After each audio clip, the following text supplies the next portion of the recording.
তোমরা সবাই কেমন আছো? আজ রান্না করব কচুর লতির তরকারি।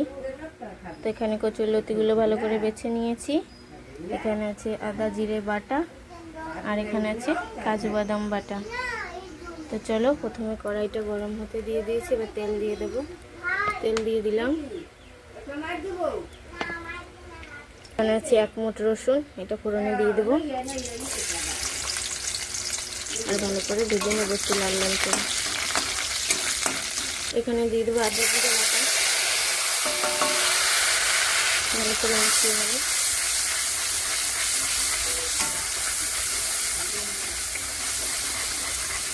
এবার দিয়ে দেবো কাজু বাদাম বাটা,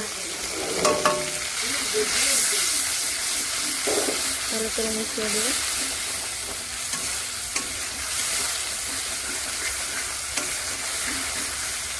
এবার হলুদ দিয়ে দেবো, নুন দিয়ে দেবো, শুকনো লঙ্কার গুঁড়ি দিয়ে দেবো,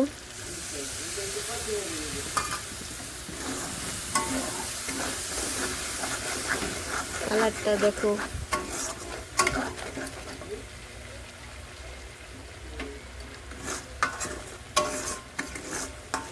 এবার টমেটো দিয়ে দেবো।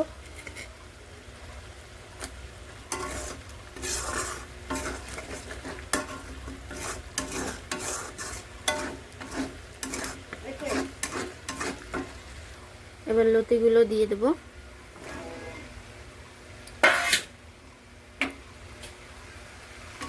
আর মশলাটা ভালো করে মাখিয়ে নেব। ব্যাস, বেশি কিছু করতে হবে না, মাখিয়ে নিয়ে ঢাকা দিয়ে দেবো হালকা একটু জল দিয়ে। এখানে লতিটা একটু হালকা করে ভালো করে ভাজা হোক, ততক্ষণ একটু একটু চাপা দিয়ে দেবো যাতে ভালো করে সিদ্ধ হয়ে যায়।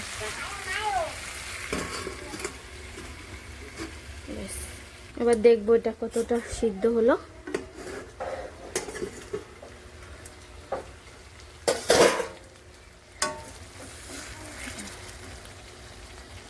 দেখো টমেটোটা সিদ্ধ হয়ে গেছে।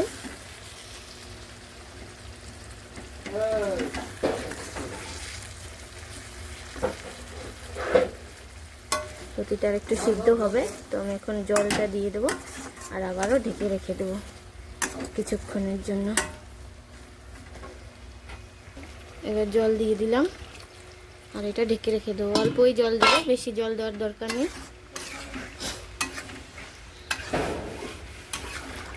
যদি কেউ লতি দিয়ে ডাল খেতে চাও, রেসিপিটা জানতে চাও, আমাকে অবশ্যই কমেন্ট করো। এখানে লতির সাথে চিংড়ি মাছ দিলেও খুব ভালো লাগে। ব্যাস, এবার এটা ঢেকে রেখে দেবো মিডিয়াম আঁচে।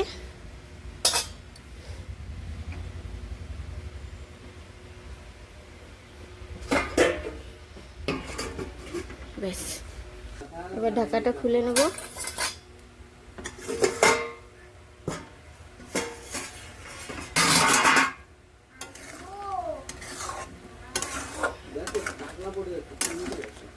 দেখবে লতিটা কেমন সিদ্ধ হয়েছে। দেখো লতিটা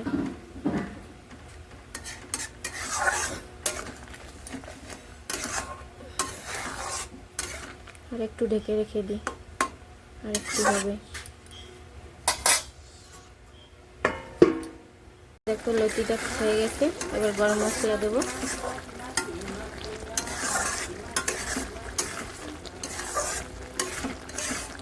দেখেছো কেমন সিদ্ধ হয়েছে? দেখবে, এই দেখো। এবার গরম মশলাটা দিয়ে নামিয়ে নেবো। ব্যাস, রেডি কচুর লতি। এখানে গরম মশলাটা দিয়ে দেবো।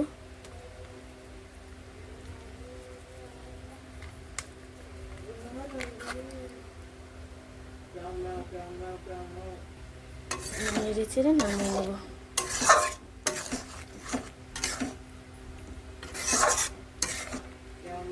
এই দেখো